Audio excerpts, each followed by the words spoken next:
we ended up losing like maybe 20K on that house. Through you have successes and failures, and you can't just say, you know what, that project's over, I'm going to move off to the next project. I feel I've always coached throughout my career. I'm actually 53 years old, and I've done 25 marathons. It's not just the money. It's truly helping others. You know, I've had a lot of people help me through my journey, and now it feels good to give back. Hey everyone, I have Toni Castronovo here. He is a phenomenal human being. He's a mentor. He's a coach. He's been working in management and consulting for over 25 years and now has quit his W-2 and is living his dream. Not only does he run marathons, have a phenomenal family, does real estate, but also loves transforming lives and help others design their life as well. So without further ado, Toni Castronovo, everyone. Hey everybody, so we have Toni here. Toni was working a W-2 job, but he has transitioned into a full-time real estate professional and an entrepreneur. Toni, tell me a little bit more about how this transition happened, because it's very heartfelt, you know, for a lot of people out there who feels trapped. How'd you get started in this? Yeah. I like that word trap, because that's the feeling that I know I had, and I'm sure others, you know, have something similar.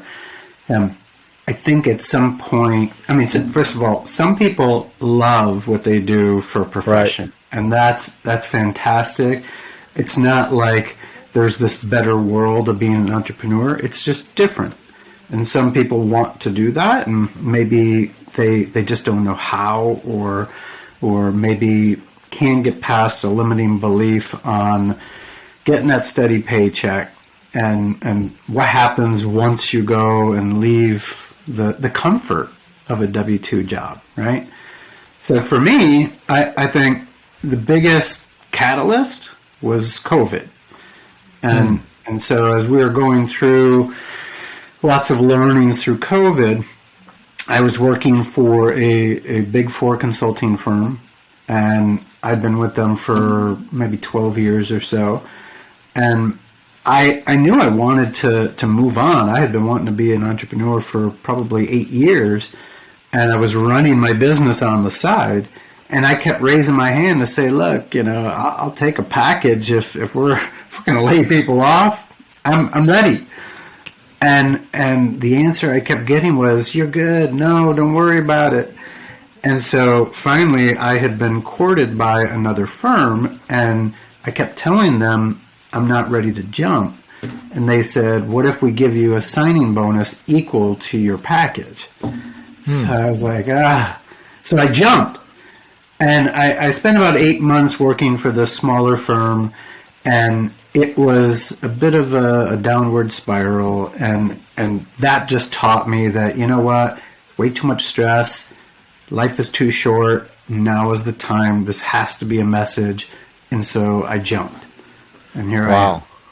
Now, you've done what you have done before in management and consulting for 25 plus years, right? Yeah. You know, during that time, at what point did you realize, you know what, this isn't for me? Like, how many years did it take out of that 25 for you to realize that? Probably a good 20. I mean, I loved what I was doing. It was fun. It was exciting. I was traveling. I was surrounded by amazing people. And to this day, I still love that aspect. I still associate with many of those folks from my team. And I'd always told myself that the day that I can't continue to be a role model for my team and show that I'm giving it 100%, that's when I need to step back. And so as my side gig back in 2014 is when I started that, started to progress and started to become more and more of my passion, and I was spending more of my time and brain power, that's when I think there was this inflection of, okay, it's time. And I put a timeline to it. It's just COVID kind of screwed all that up, but I Right. had a timeline. What's your side gig, Tony? Well, the side gig was real estate, and Real I estate. started. Yeah, I mean, I know we're in multifamily together, and Yeah. I did make the switch to multifamily in 2018. But before that, I started buying and holding single family homes, and just being a landlord. And kind of for those that have ever listened to Bigger Pockets podcasts, I was doing the Burr method, where I was basically refinancing properties, pulling my cash out, going off and doing the next one. Right. And I started building this portfolio of properties. Okay. Awesome. Awesome. Now, when you transition, or what made you want to do that side gig to begin with? Because a lot of people out there, they're happy with their job, right? And that's all they want to do. And some people venture out and do a side gig. What pushed you to do that initially? I think way back in kind of the late 90s, yeah, I had seen a relative that was doing something up in Ohio. He was buying these homes, and he was fixing them up himself. He was a pretty handy guy. And then he was renting them out, and I was like, "This is awesome!" He's making this extra money on the side. I had a background in construction, and so I always loved doing that kind of work. And so I thought, one day I'm gonna do something like that. And I read all the books, and Yeah. I actually started a company. I was going to do this in about 2001, 2002, and then life happened. My kids were born. Or still have twin boys. They were born in 2002, and so life just got real complicated in a hurry. And so I put it on hold. And fast forward 12 more years, and I finally had the guts to do it in 2014. Wow. Tony, until recently, when you sent over your information, I didn't know you had twin boys. I thought it was just always the one boy. So.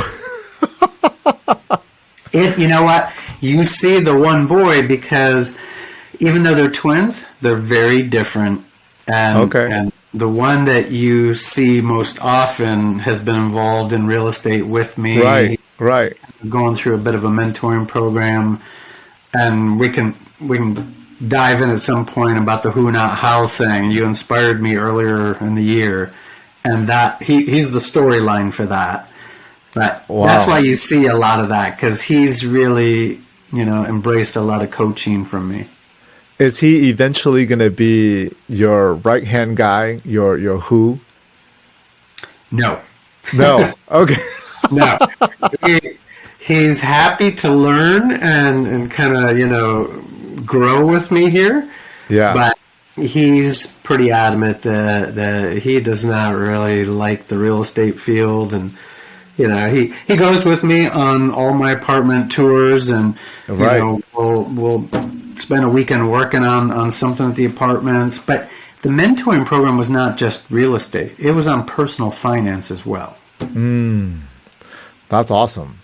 Now, you're running this mentoring program. Are you doing it on your own, or do you have help? Do you have staff? How are you doing it? So what I took my son through was completely, father-son. I'm putting him through mentoring program. But my coaching program, which is called Grit to Growth, that is something that I recently started. It's by myself for now. It's something that, it's funny, I keep my 2022 goals on my desk every day, and I occasionally pull them out. I mean, of course, they're up here. I got them to memory. This was nowhere on my 2022 goals. Wow. This was something that I think, as I reflect back, came out of the honeybee approach. If you've read the honeybee, yes. From Jake and Gino. Yes. Yeah. So you said the honeybee approach. A lot of people that could be listening to this might not understand what the honeybee approach is. Can you elaborate a little bit more on that? And because it wasn't on your 2022 goal, how did this come about? Yeah, so the honeybee is a book that was written by Gina Barbaro and Jake Stenziano.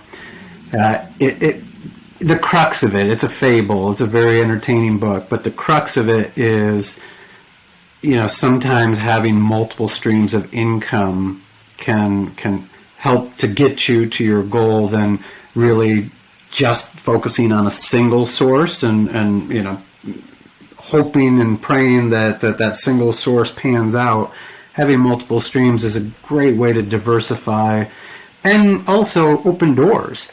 And so the coaching business certainly opened doors for me, but it was an exercise that I was going through where, first of all, I was looking for multiple streams of income because as a full-time multifamily real estate investor, most of what I do is I build wealth.